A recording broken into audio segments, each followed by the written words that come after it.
rappeler qu'il y a 3 types d'offenses. Il y a la première offense qui est une offense involontaire. Quelqu'un peut vous offenser de manière involontaire. La personne n'a pas fait exprès. Elle a parlé mal. Sa parole a dépassé sa pensée. Elle s'y est pas bien prise pour exprimer. Ça, c'est l'offense involontaire. Deuxième type d'offense, c'est l'offense accidentelle. Ce n'était pas voulu, ce n'était pas pensé. C'est arrivé comme ça. La personne vous a offensé par une parole, par un acte. Et il y a l'offense volontaire. La personne a choisi. Elle a réfléchi. Elle a pensé. Elle a raisonné. Elle a choisi sa formule. Elle a choisi le moyen. Elle a choisi le moment pour vous offenser. Mais face à ces offenses, vous allez réagir comment en tant que chrétien? Pas comme les gens du monde. Jésus a dit dans Matthieu chapitre 5, vous avez appris pour un dent pour dent. Mais moi je vous dis, aimez vos ennemis. Faites du bien à ceux qui vous maltraitent. Faites du bien à ceux qui vous critiquent.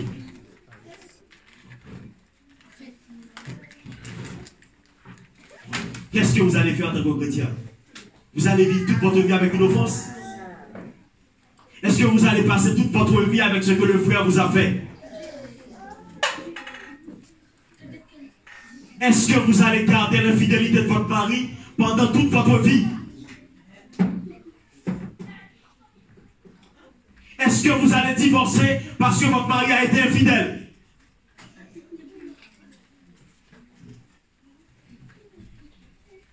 Est-ce que vous allez divorcer parce que votre femme est mal élevée? Ou bien est-ce que vous allez choisir la voie de la sagesse, la voie du pardon?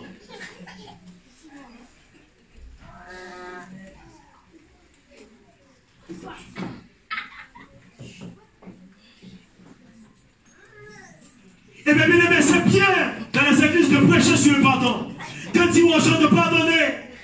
Vous devez pardonner, mon frère, vous êtes chrétien, vous devez pardonner. Mais encore, faut-il leur apprendre, bien aimé, comment pardonner? Leur montrer le chemin. Moi, le constat que j'ai fait en tant que pasteur, c'est que dans les églises, nous énonçons les principes. Mais nous ne donnons pas les clés, les moyens aux gens pour appliquer ces principes dans leur vie. Et le Saint-Esprit m'a interpellé. Voilà pourquoi cette église, je veux cette église mettre l'accent à la fois sur les principes, mais sur les moyens, comment appliquer ces principes. Comment apprendre aux gens à appliquer ces principes dans leur vie. Nous voulons aller au ciel, nous allons au ciel. Mais encore, faudra-t-il savoir comment rester sur le chemin? Comment suivre Christ? Comment avancer pour arriver au ciel?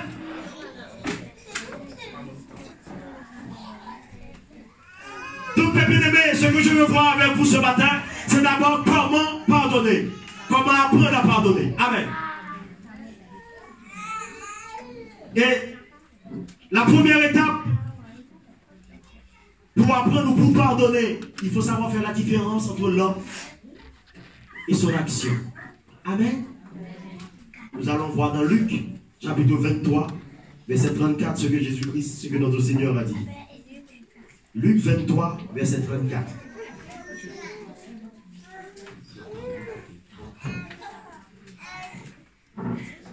Lorsqu'ils furent arrivés au lieu appelé Crâne, ils crucifièrent Jésus, ainsi que les deux malfaiteurs, l'un à sa droite, l'autre à sa gauche. Jésus dit, Père, pardonne-leur, car ils ne savent pas ce qu'ils... Père, pardonne-leur, car ils ne savent pas ce qu'ils... Jésus a fait la différence entre les gens et leurs actions, entre ce qu'ils sont et ce qu'ils font.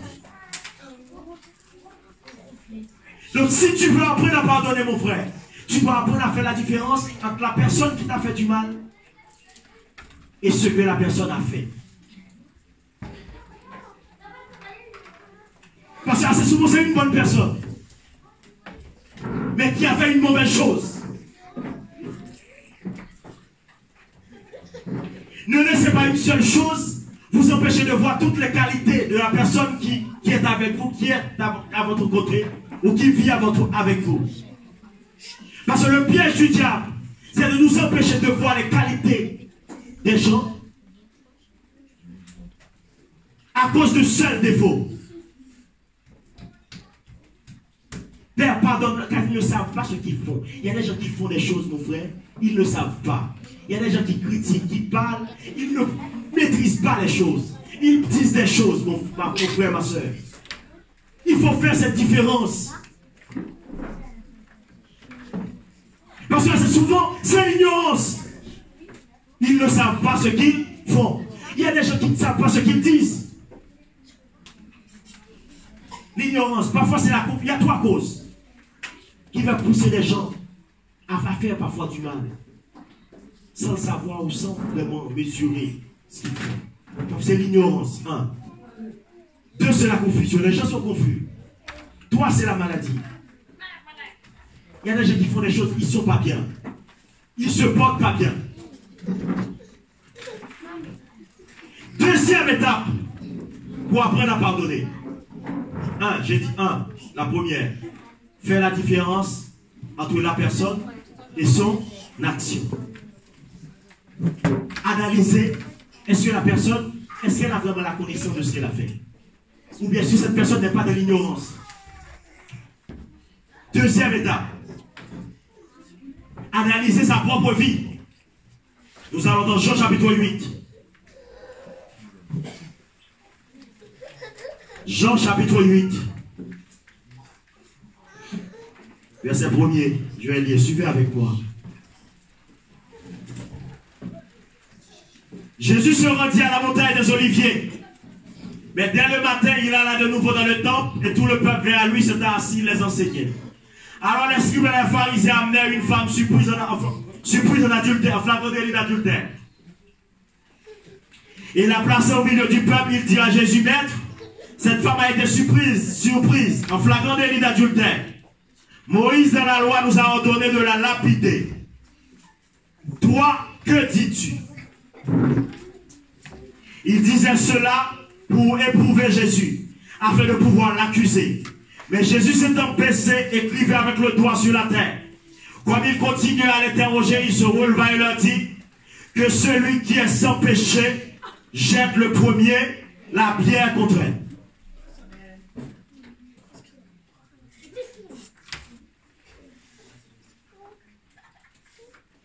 S'étant de nouveau baissé, il écrivait sur la terre.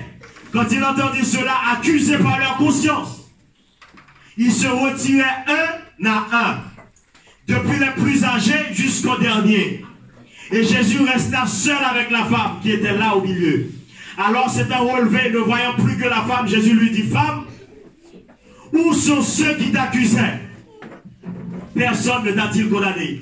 Elle répondit, Non, Seigneur. Jésus lui dit, je ne te condamne pas non plus, va et ne pêche.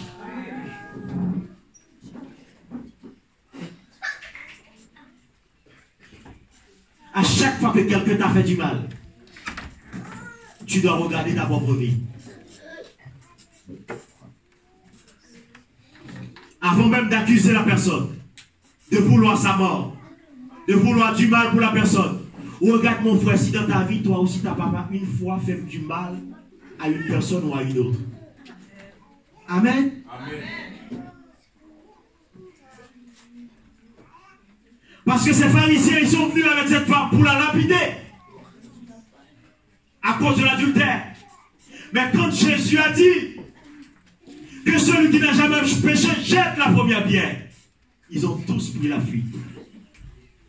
Parce que les mêmes gens qui voulaient lapider cette femme, eux-mêmes, ils avaient du péché dans leur vie. La Bible dit accusés par leur conscience.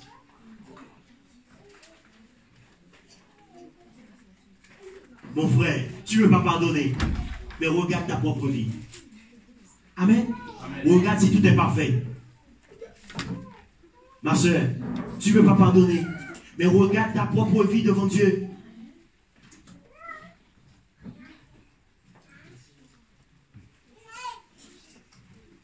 Tu présentes la sœur comme si c'est la sorcière de l'église ou la sorcière du quartier.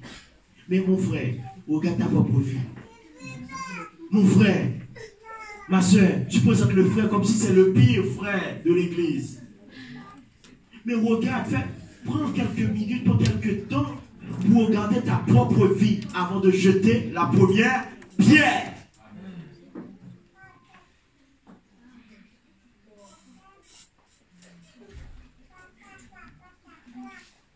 Troisième étape.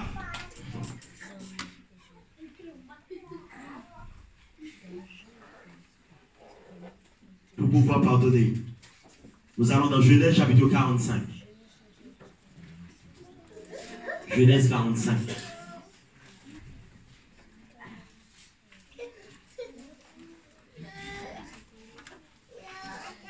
Verset 3 à 5. Et cette troisième étape va nous amener, mes bien-aimés, à analyser le résultat. Parce qu'un frère peut te faire du mal pour ton bien. Amen. Il faut analyser le résultat de ce que la personne a fait.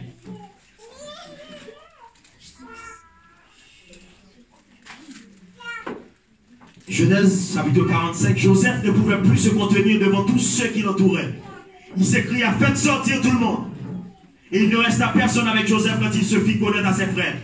Il éleva la voix en pleurant. Les Égyptiens l'entendirent et la maison de Pharaon l'entendit. Joseph dit à ses frères, je suis Joseph. Mon père vit-il encore? Vous connaissez tous l'histoire de Joseph. Il a été vendu par ses propres frères. Maintenant, les frères se présentent à lui. La vision que Dieu lui avait donnée a été concrétisée, réalisée. Maintenant, ses propres frères sont venus se prosterner devant lui en Égypte. Et nous allons voir la réaction de Joseph face au mal.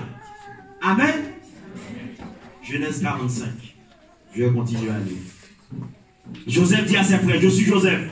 Mon père vit-il encore? Mais ses frères ne purent lui répondre, car ils étaient troublés en sa présence. Joseph dit à ses frères, approchez-vous de moi. Et ils s'approchèrent et il dit, je suis Joseph, votre frère, que vous avez vendu pour être mené en Égypte. Maintenant, ne vous affligez pas. Ne soyez pas fâchés de m'avoir vendu pour te conduire ici. Car c'est pour vous sauver la vie que Dieu m'a envoyé devant vous. Analysez le résultat. Parfois, quelqu'un va te faire du mal. Mais pour ton bien, c'est le plan de Dieu qui est en train de se dérouler dans ta vie.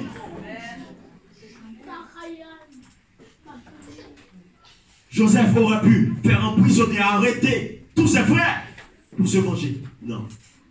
Mon frère, il faut analyser le résultat. Ça se trouve que ton père t'a mis à la porte. Et maintenant, cette mise à la porte t'a permis de devenir une femme. Cette mise à la porte t'a permis de devenir un homme. On t'a fait du mal, on t'a blessé, on t'a trahi. Maintenant, t'as permis d'utiliser cette trahison, d'utiliser cette humiliation pour vous former, pour devenir quelqu'un, pour prendre forme dans la vie, pour vous rapprocher de Dieu et devenir quelqu'un qui a une vision, qui a un avenir, qui a de l'espérance. Mais vous ne pouvez pas garder rancune. Vous n'avez pas assez analysé ce qui vous est arrivé. Joseph a analysé le résultat. Il s'est rendu compte, heureusement que ses frères l'avaient vendu. Il y a des gens, mes bien-aimés, ils pensent vous faire du mal. Ils sont en train de vous aider.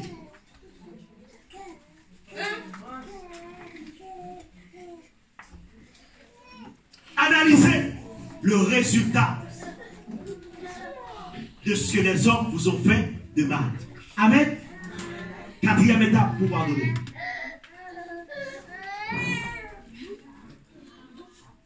Il faut avoir le désir d'obéir à Dieu. La Bible dit dans 1 Samuel 15, verset 22, Dieu prend plaisir à l'obéissance plus qu'au sacrifice. Il faut avoir un cœur pour obéir. Pour dire, Seigneur, ça m'a fait mal. Mais je sais que je dois pardonner. Pour avoir le cœur pour dire, Seigneur, ça fait une semaine que je n'arrive pas à pardonner. Mais je viens devant toi, aide-moi. Ça fait 1 mois, j'arrive pas vraiment à pardonner. Ça fait 6 mois, j'arrive pas. Ça fait 1 an que je garde cette chose au fond de moi. Ça fait 2 ans, ça fait 5 ans. Mais Seigneur, je ne peux plus vivre avec ça. Je veux être libéré de cette rancune tenace qui me tient emprisonné, de cette envie de vengeance.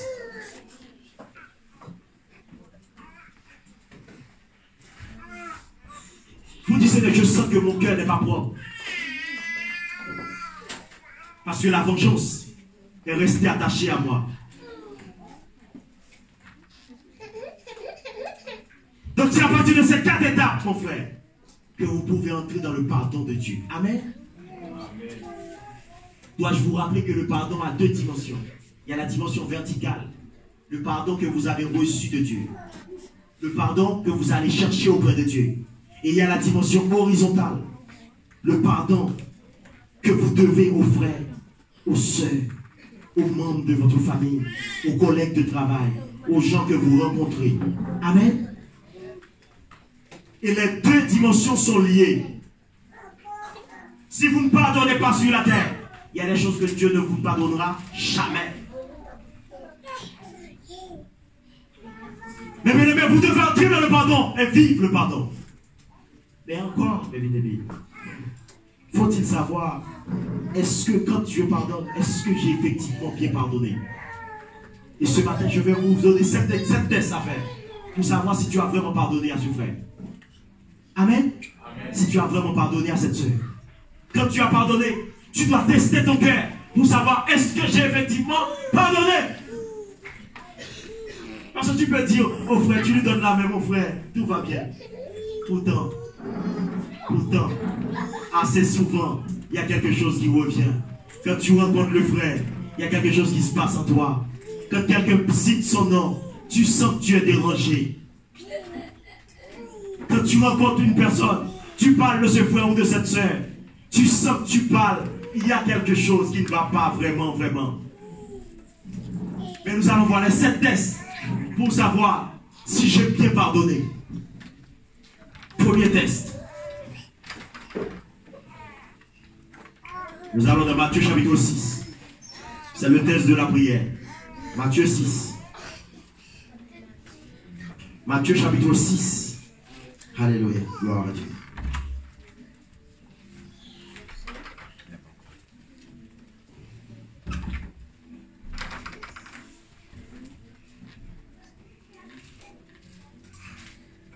Alléluia.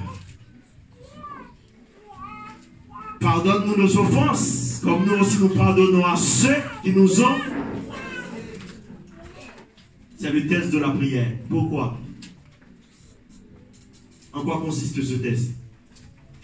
Il consiste à prier pour la personne.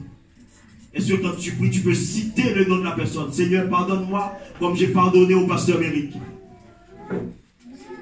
Est-ce que tu es capable de ta prière personnelle? Amen. De dire, Seigneur, pardonne-moi comme j'ai pardonné à ma mère. Pardonne-moi comme j'ai pardonné à mon mari. Pardonne-moi, Seigneur, comme j'ai pardonné à ma femme.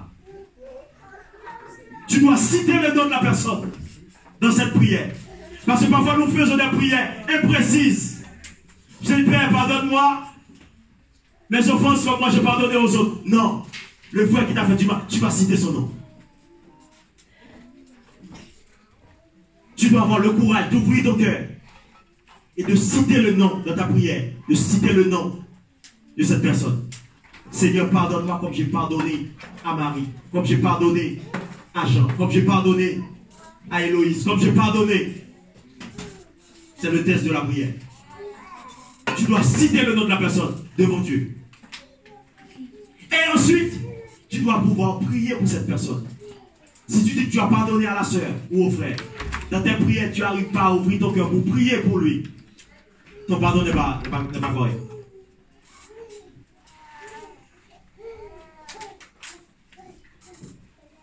Ce sont des tests pour ton cœur. Deuxième test. C'est le test de la malice. Éphésiens chapitre 4, verset 31.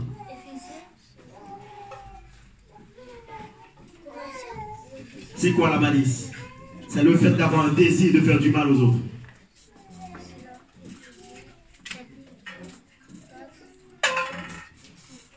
Éphésiens 4, verset 31. Que toute amertume, toute animosité, toute colère, toute clameur, toute calomnie, toute espèce de méchanceté disparaisse du milieu de vous. La malice, c'est un désir de devenir méchant. Tu veux faire du mal. Tu veux maudire la personne. Mon frère, tu sais que le frère, il t'a fait du mal. Depuis ce jour, oh, tu serais content si on t'annonçait une mauvaise nouvelle pour lui. Tu serais content si on t'annonçait que, oh, il avait fait un accident. Tu n'as pas vraiment pardonné. Est-ce que dans ton cœur, tu n'as pas envie de voir le mal pour cette personne? C'est le deuxième test. C'est le test de la malice.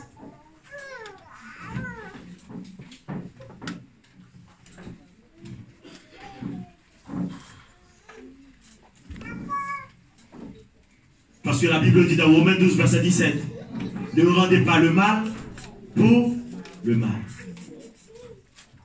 Testez ton cœur ce matin. Teste ton cœur. Troisième test à faire. C'est le test de la rencontre. Est-ce que tu peux rencontrer la personne sans problème? Est-ce que tu peux saluer cette personne? Si tu rencontres cette personne dans le train, dans le métro, dans le bus, tu vas pas prendre la fuite. Romains 12, verset 18.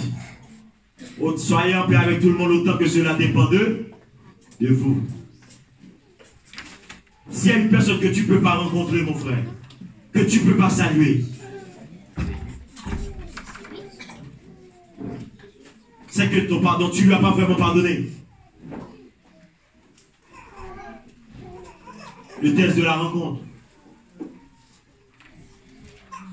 Amen. Quatrième test, c'est le test de la colère. Éphésiens 4, verset 30 nous dit que le soleil ne se couche pas sur votre colère. La colère, c'est un puissant sentiment d'hostilité et de mécontentement. Quand tu sens que tu as de l'hostilité dans votre cœur, dans ton cœur, contre une personne, tu as du mécontentement, mon frère. Pose-toi la question, est-ce que j'ai effectivement pardonné? Tu es en colère contre ton mari, contre ta femme, contre des membres de ta famille. Tu as un puissant sentiment d'hostilité.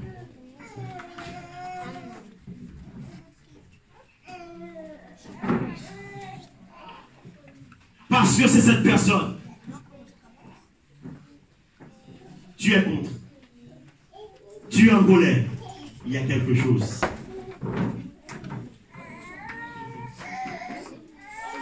Tout ce que la personne a fait, c'est pas bon. Tout ce qu'elle fait, c'est pas bien à tes yeux. Pourquoi? Parce qu'au fond de toi, tu as gardé quelque chose. Tu es dans une colère permanente. Si tu vois que tu gardes un sentiment d'hostilité et de mécontentement, tu es toujours mécontent contre cette personne. Même si elle a fait quelque chose de très bien, tu n'es pas capable de lui dire que c'est très bien. Pourquoi? Parce que tu as quelque chose au fond de toi.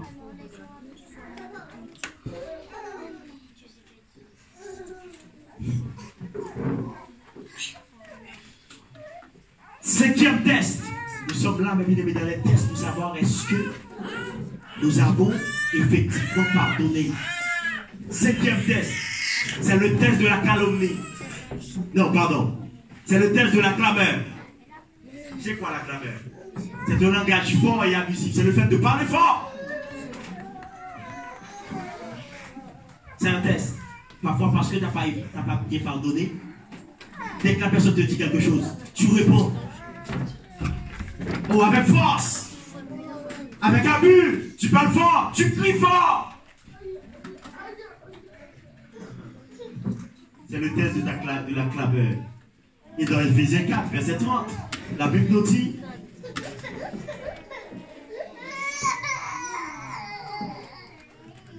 que toute clameur disparaisse du milieu de vous. Pourquoi tu ne parles pas fort à l'autre frère? Mais c'est au frère qui t'a fait mal que tu choisis de parler fort.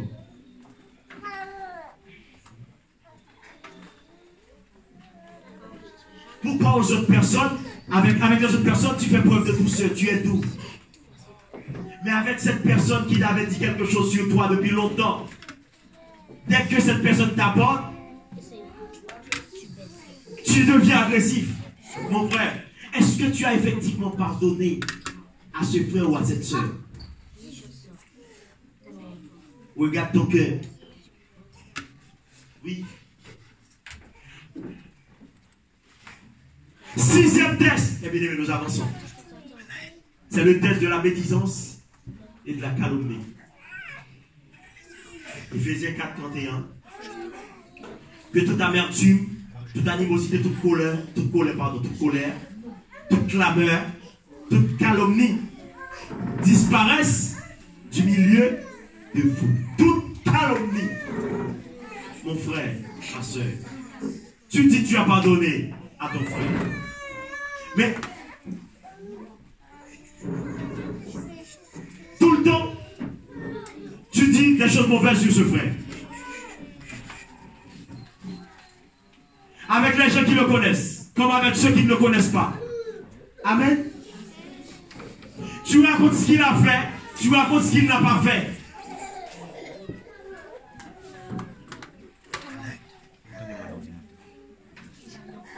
Tu dis que tu as pardonné pour ce que la personne t'a fait, mais à chaque fois que tu rencontres une nouvelle personne, tu continues à raconter ce que la personne avait fait.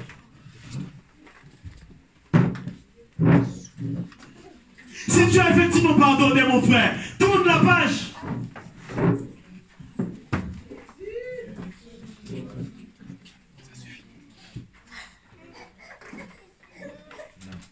Passe l'éponge. Tourne cette page et commence à avancer. Pourquoi? Parce que le pardon, mes bien-aimés, c'est comme pardonner à quelqu'un, c'est comme annuler la dette de la personne. Amen. Amen. Amen, oui. C'est ce que nous dit la Bible. Dans Matthieu chapitre 18, allons dans Matthieu chapitre 18, nous allons voir c'est quoi le vrai pardon. Matthieu chapitre 18.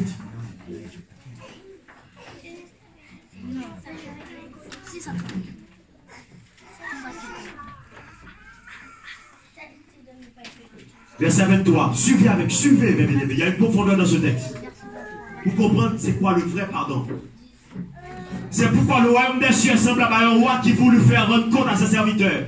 Quand il se mit à compter, on lui amena un qui devait 10 000 talents. Le mal, c'est comme une dette spirituelle. Quand tu fais mal, c'est comme si tu avais contracté une dette. Comme il n'avait pas de quoi payer, son maître ordonna qu'il fût vendu, lui, sa femme, ses enfants, tout ce qu'il avait. Et que la dette fût acquittée. Le serviteur se jeta à terre, se prosterna devant lui et dit, Seigneur, aie patience envers moi, je te paierai. Ému de compassion, le maître de ce serviteur le laissa aller et lui remit la dette. Pardonner, c'est remettre la dette. Pour pardonner, il faut faire preuve de compassion. Pour pouvoir pardonner. C'est comme si la personne te devait 10 000 euros. Tu vois que la personne n'a pas les moyens de te payer. Tu effaces cette dette. Tu dis à la personne, tu ne dois plus.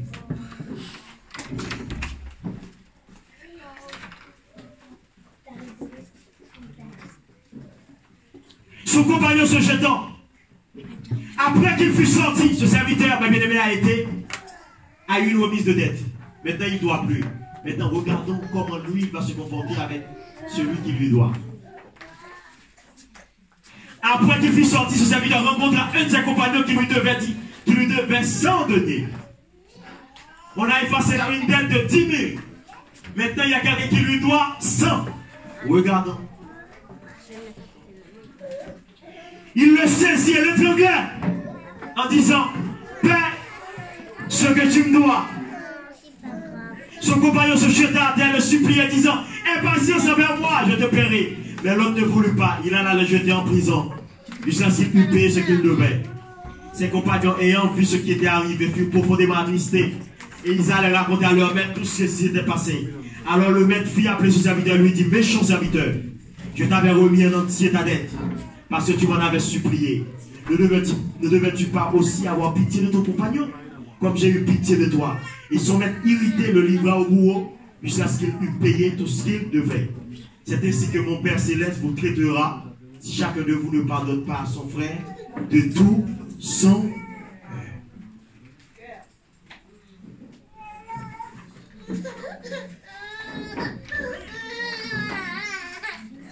Donc mon frère, tu dois pardonner de tout ton cœur. Pardonne mon frère, ma soeur. Pardonne. Pardonne ce matin. Et le dernier test, je ne vais pas vous garder pendant longtemps. C'est le test de l'amertume.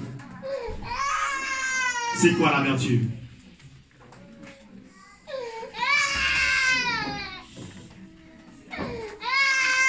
L'amertume, c'est une colère qui a été transformée en haine. C'est une blessure qui est là depuis longtemps, qui s'est transformée en rancune. Et la rancune s'est transformée en haine contre la personne.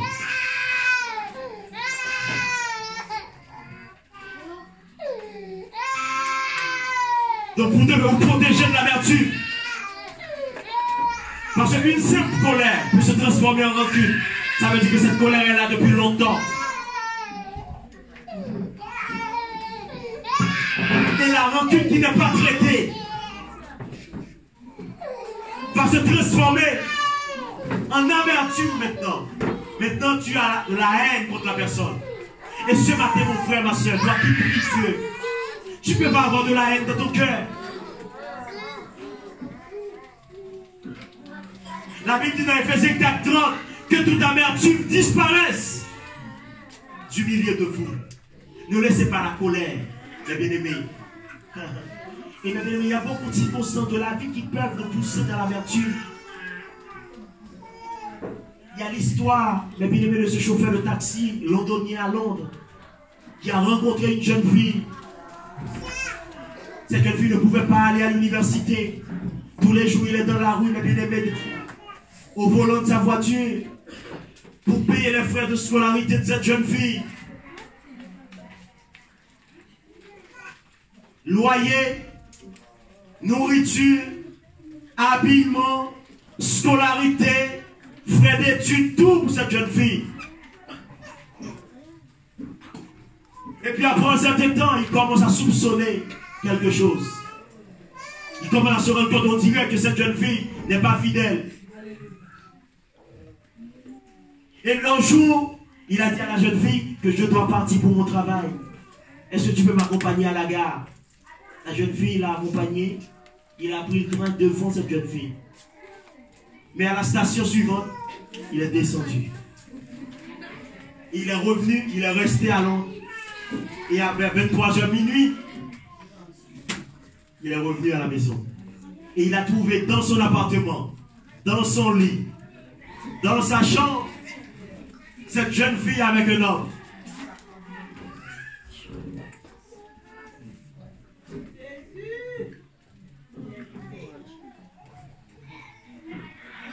Mais cet homme, ce chauffeur de taxi londonien, a été blessé, meurtri. Depuis ce jour, il ne veut plus avoir de relation avec des femmes. Il ne peut plus faire confiance à une femme.